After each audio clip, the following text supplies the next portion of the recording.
Hello ladies and gentlemen, and welcome back to my channel for another Hot Toys Secret Base figure preview video. Before we begin, I have to say a massive thank you to Ryan Kirkwood for going out in person, snapping these stunning high-res pictures. Show Ryan some love in the comments below. Without him, this series just wouldn't be possible. If you are looking to pre-order your very own deluxe or normal version of Groot from Guardians of the Galaxy Vol.3, he is available from toyswonderland.com. Link for that is in the description below. They have pay in 4 plus a loyalty program. While you're down there, why not hit that subscribe, bell notification icon, and join button so you're notified as soon as a brand new review or figure preview video goes live on the channel. I wasn't expecting this. I was thinking Hot Toys, when they tease the Guardians, okay, it'll be a while. They'll show this image and then they'll let us stew on it. Maybe they'll make them, maybe they won't. Sometimes they literally just tease us for the sake of it, it seems.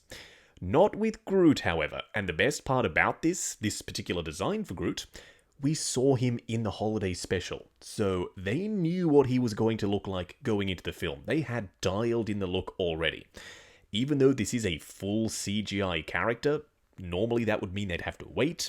This time, they didn't, so they could absolutely prepare Groot in advance, which they have done. I'm really excited to get this guy. This is a completely different look for Groot. We've had the full-on adult Groot, we've had baby Groot in both 1/6 scale format and life-size format. Then we had teen Groot, or angsty and moody, and now we have swole Groot, young adult Groot. Either way, this Groot is an absolute unit. Adult Groot, he's his own thing. He's very tall, he's awesome. I love that figure. However, this one, I reckon he's just going to stand out more. He's got presence. He's tall, yet at the same time, very wide. Now, in terms of accessories, he does come with a grenade, which we see him use in the movie. It was an important thing, so I'm glad he comes with it. Looks nice and rusty and nasty. Then this torso cover thing. So I'm not exactly sure how the swap out torso works. Either this is an entirely new torso that you just plug the legs into and plug the upper torso onto, or it's a sock type thing that goes over the very skinny upper torso where the branching arms, as Hot Toys calls them, comes out of. We will have to wait and see. I'm hoping it's the former. I want this to be very solid. I don't just want it to be some kind of sock thing that you slide over the very skinny body. This is pretty funny. You only get this with the deluxe version, so if you don't care for this, then lucky for you, you can skip the deluxe version as long as you don't care about the branching arms thing as well. Plus, this gives you a way to display another head sculpt. It was just seen in that one scene in the movie, so if you don't care about this, I do understand. It's a blink and you'll miss it type of thing. For me, I want to display as much as possible. Having the opportunity to display another head sculpt on this kind of spider body, that gets a tick from me. It's creative, it's different, and it's accurate to the film. Something that we haven't spoken about just yet, we may as well, is that the moss is apparently flocked, I think is what they were trying to say. It's a raised moss-like texture, so I wouldn't be surprised if you felt it. It was a flocked green material. So instead of just being sculpted and really chonky, trying to get these really fine dots is very difficult in plastic.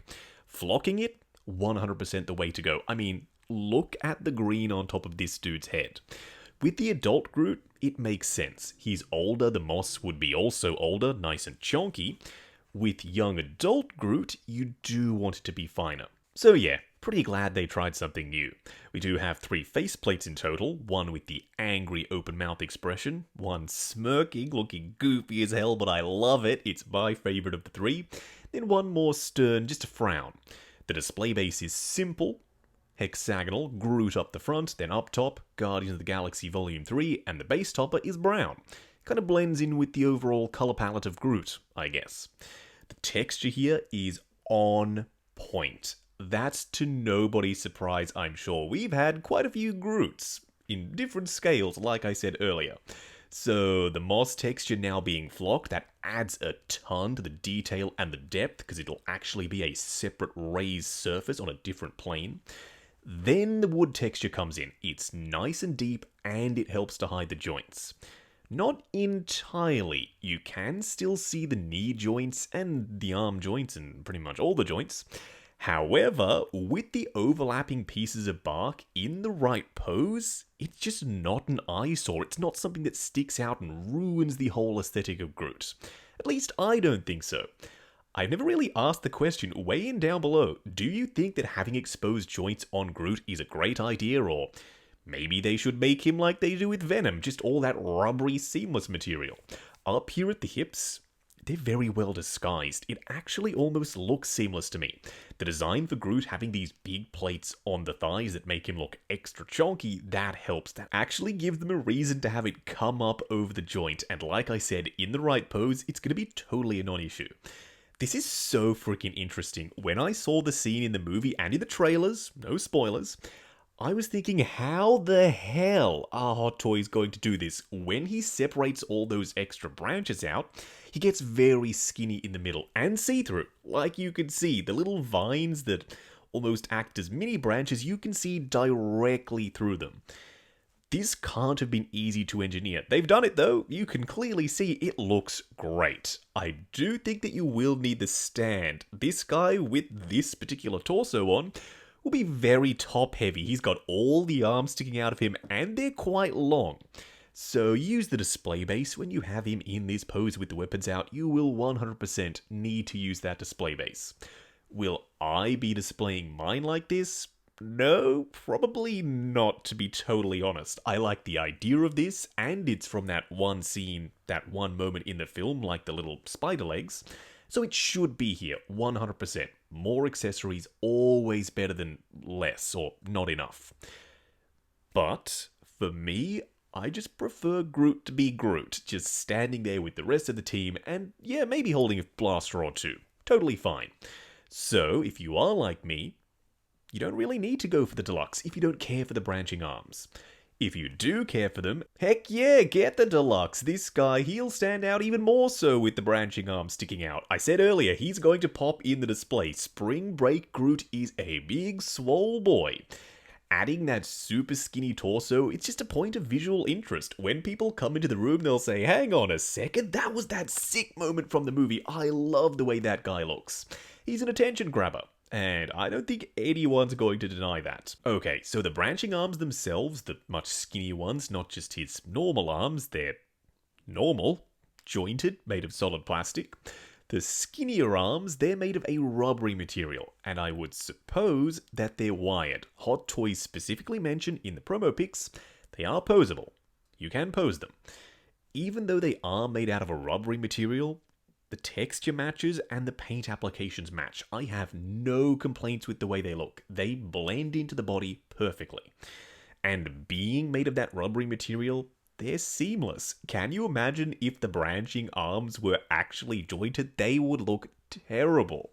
We'd have cuts and seams everywhere and they'd be really fiddly to work with. I am so glad they've done them wired. That just means you have way more flexibility and you're not locked into a certain position. If you want all of the arms facing the front, you can do that. Or if you want them just drooping down for some reason, okay, you can accomplish that as well. This is the Screaming Head sculpt. This is my least favorite of the three. I just don't love it. He doesn't look that angry. He looks more shocked, if anything. His brow is not furrowed at all, his eyes are fully wide open, and his mouth is just open. It kind of reminds me of one of those carnival games, you know, where you pop the little ball in the clown's mouth and their head rotates left and right. That's what I'm seeing here, and I'm so sorry if I just ruined this head sculpt for you. I still like the finish, the eyes look great, the moss looks awesome, and the little twigs for his hair, all on point. It's just that expression that really doesn't work for me. Even in this particular pose, it just looks like he's shocked, like, oh no, look at all these arms coming out of me. Not my favorite one. I'm going with the smirking head sculpt. Like I said earlier, that one is my favorite. It adds so much personality. Weigh in down below. Which of these head sculpts is your favorite? At the end of this, am I excited for Groot? Oh yes, I'm very excited. I can't wait to get this guy in the collection. And fingers and toes crossed that we get all of the Guardians. We need a full team. Hot Toys, make that happen. If you are looking to grab Groot in either deluxe or normal version flavors, he's available from toyswonderland.com.